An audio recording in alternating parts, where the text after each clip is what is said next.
I was a geophysicist who believed only in what science could prove, until I died for 4 minutes and 37 seconds.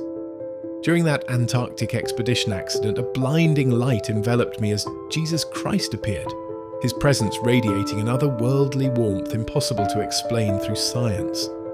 He took my hand and said, "Doctor, Marshall, what you've discovered about the Antarctic ice walls is only half the truth. The world needs to know what lies beyond." What he showed me completely shattered everything I thought I knew about our planet's structure. A truth deliberately concealed from humanity for centuries. My name is Dr. James Marshall, and for 20 years I've dedicated my life to understanding Earth's geological structures through pure scientific method and empirical evidence.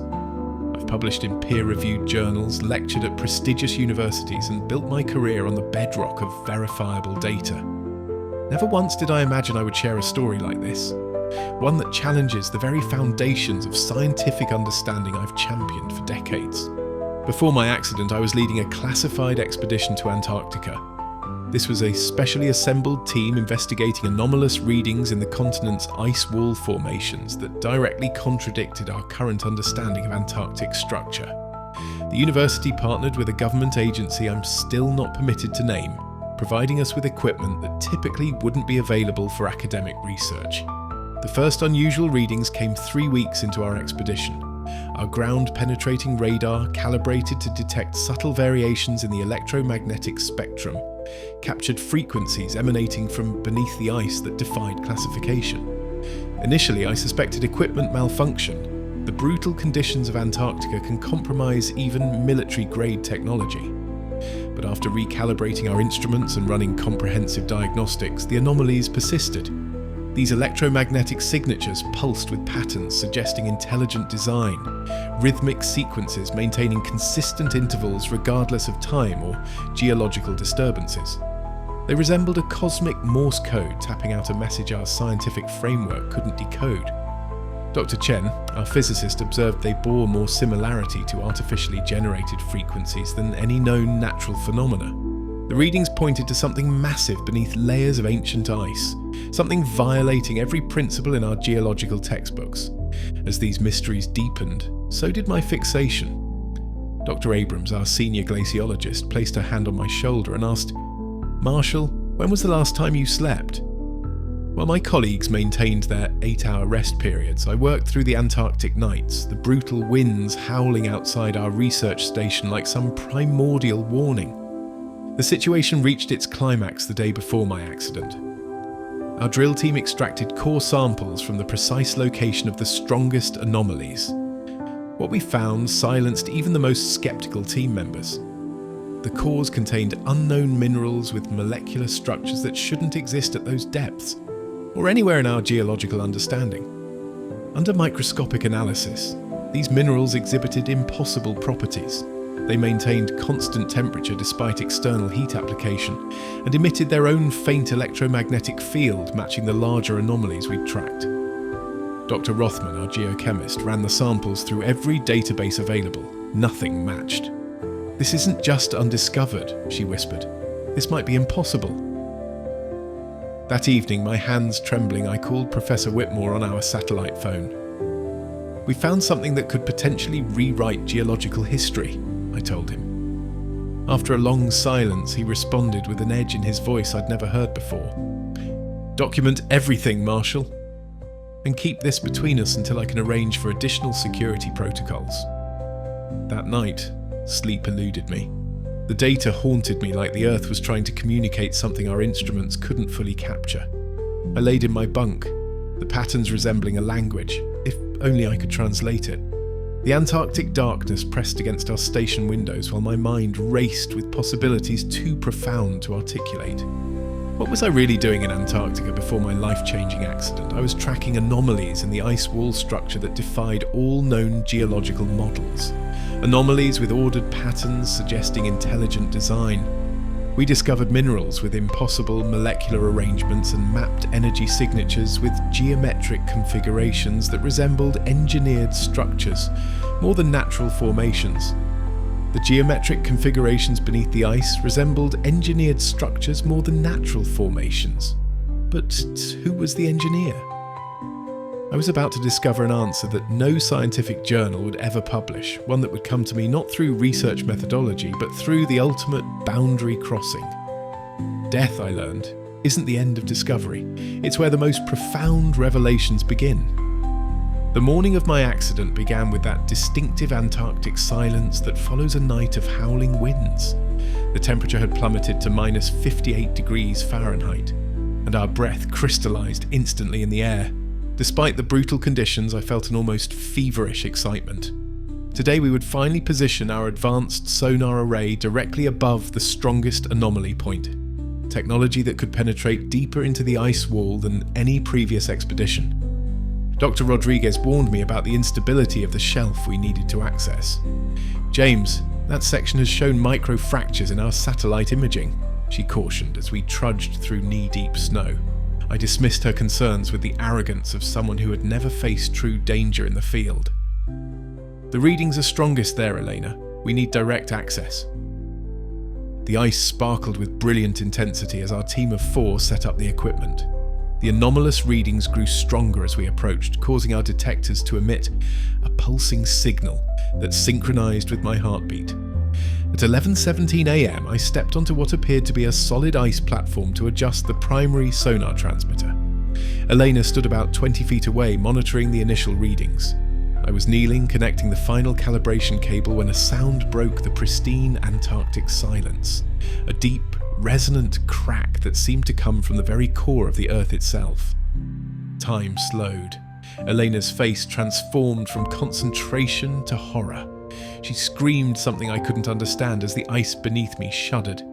Then came the weightlessness, that sickening moment of suspension before gravity claims you. "James, reach for the..." Her words vanished as the ice shelf collapsed completely. I plummeted into darkness, spinning through open air before slamming against a jagged ice wall. The impact knocked the wind from my lungs, yet I remained conscious through each collision as I bounced between the narrowing walls of the crevasse. My descent ended with a devastating impact against something solid. The crushing pain in my left leg told me it had shattered, immediately overshadowed by warm wetness spreading across my face and the metallic taste of blood filling my mouth. I tried to reach for my emergency radio, but my arms wouldn't respond. The frantic voices of my team echoed from above, strangely distorted by the ice formations. "Doctor! Marshall, can you hear us? James?" Their voices sounded distant, as if calling from another world. The cold began to seep into my body with terrifying efficiency. Antarctica extracts your heat, your life force, with methodical precision. I knew hypothermia would claim me long before any rescue team could reach me. In these final moments of consciousness, my thoughts weren't of family or mortality, but of scientific frustration. After 20 years of rational inquiry, after discovering something that could redefine our understanding of Earth's structure, I would die without knowing what lay beneath the ice. The last thing I recall was my heartbeat slowing, each thump growing fainter, the pauses stretching longer, until there was only silence. I later learned my heart stopped beating for exactly 4 minutes and 37 seconds. The medical report documented severe cranial trauma, multiple compound fractures, and extreme hypothermia, resulting in clinical death. The rescue team located me at the bottom of an 83-foot crevasse. When they reached me, my core body temperature had dropped to 82.4 degrees Fahrenheit, and I had lost nearly 40% of my blood volume. By all medical standards, I should not have survived. The fact that I did, that my brain function remained intact despite the extended period without oxygen, was labelled medically inexplicable in my case file. What happens when a scientist who has spent his entire career seeking evidence and rejecting spiritual nonsense comes face to face with the divine?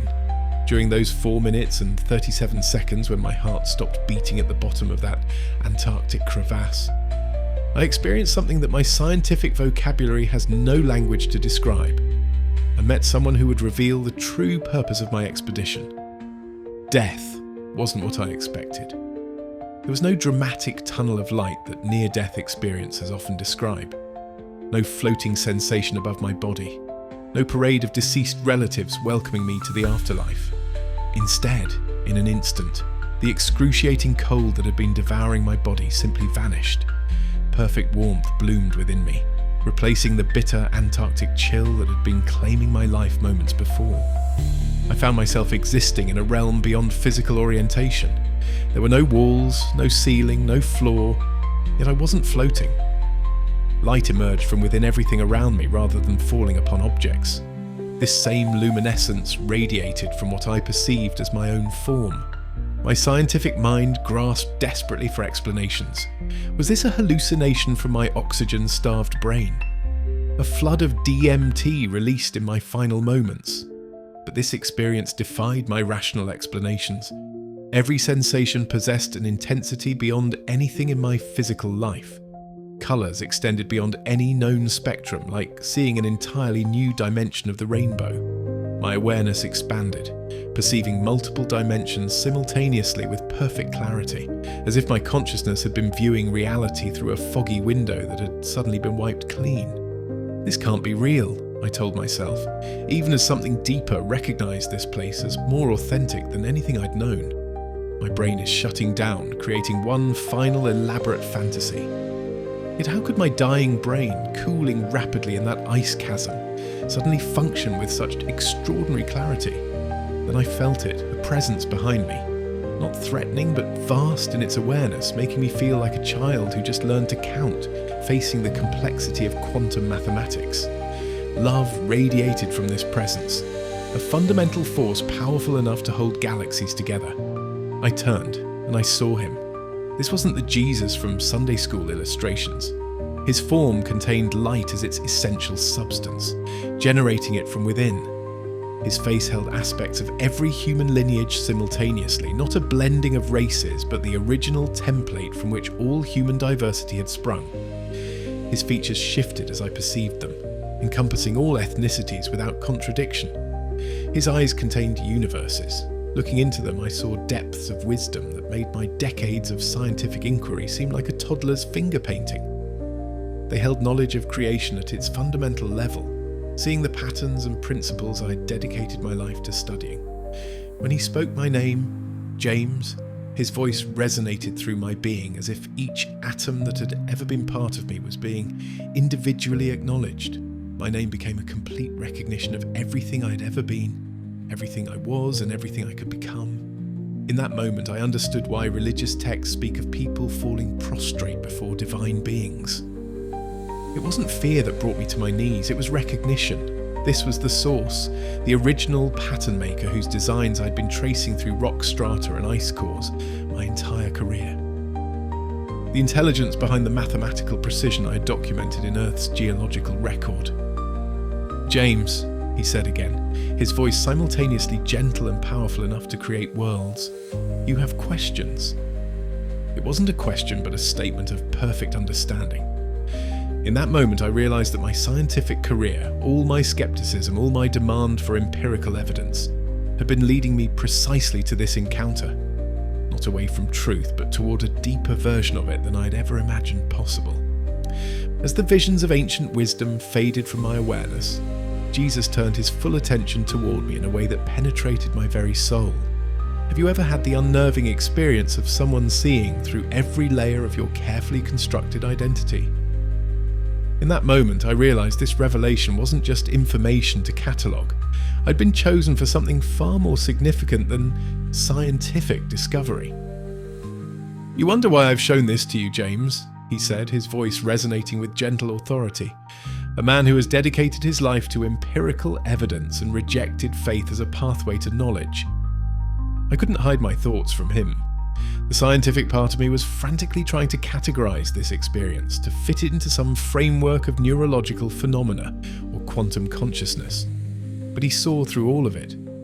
Your skepticism isn't a barrier, he continued. It's precisely why you were chosen. In a world where spiritual claims are dismissed without investigation, your scientific credibility will carry weight. Your lifetime of rational inquiry has prepared you to bridge worlds that should never have been separated. My consciousness expanded as Jesus revealed how my life had been guided toward this moment.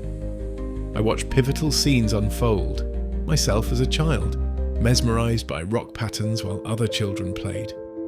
The moment during my doctoral studies when quantum mechanics nearly pulled me from geophysics into philosophical pursuits. These weren't random interests, Jesus explained. They were signposts guiding you toward a complete understanding of creation. Most profound was seeing how my personal tragedies had shaped me. My sister's death that turned me from religion. My failed marriage that drove me deeper into research. My determination to pursue Antarctic anomalies despite institutional resistance. In that moment, every failure and triumph in my past converged into one undeniable truth. I had been prepared for this revelation. Your expedition to Antarctica was no accident, he said. You were guided to those coordinates because your team possessed the technologies needed to detect what others could not, and your heart, despite your skepticism, remained open to truth in ways your colleagues' minds were not. I saw how our specialized equipment, each team member's expertise, and the timing of our expedition had created perfect circumstances to detect what countless others had missed. Humanity stands at a crucial juncture, Jesus continued, his expression grave yet compassionate. Your technological advancement has outpaced your spiritual wisdom. This imbalance threatens your civilization and your purpose in the cosmic order. He showed me scientists working with Antarctic artifacts, experimenting without understanding the profound, energetic systems they manipulated. Their interventions were creating cascading effects throughout Earth's electromagnetic field, effects accelerating in the coming years. What you discovered in Antarctica is merely the beginning, he said.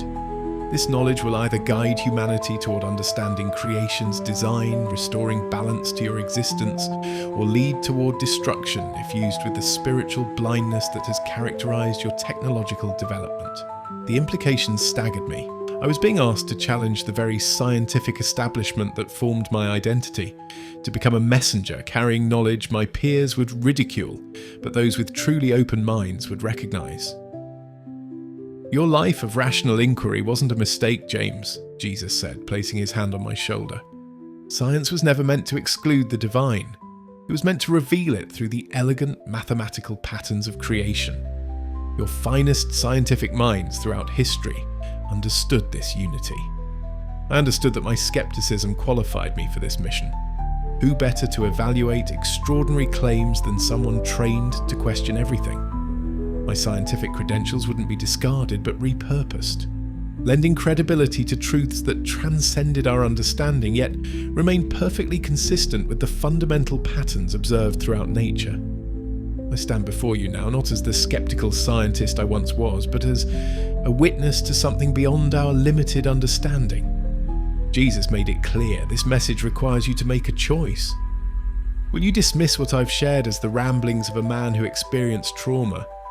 Or will you let it stir something within your soul? That quiet voice inside you knows there's more to our existence. So will you stand by, or will you awaken to the hidden truths of our world? Speak these truths in real conversations. Each awakened soul creates a ripple that counteracts the forces keeping us blind. This is about reconnecting with a universe designed with purpose. Scientific inquiry and spiritual wisdom are two paths to the same summit. The recognition that creation itself is conscious, and we are part of its grand design. The time for remembering has come.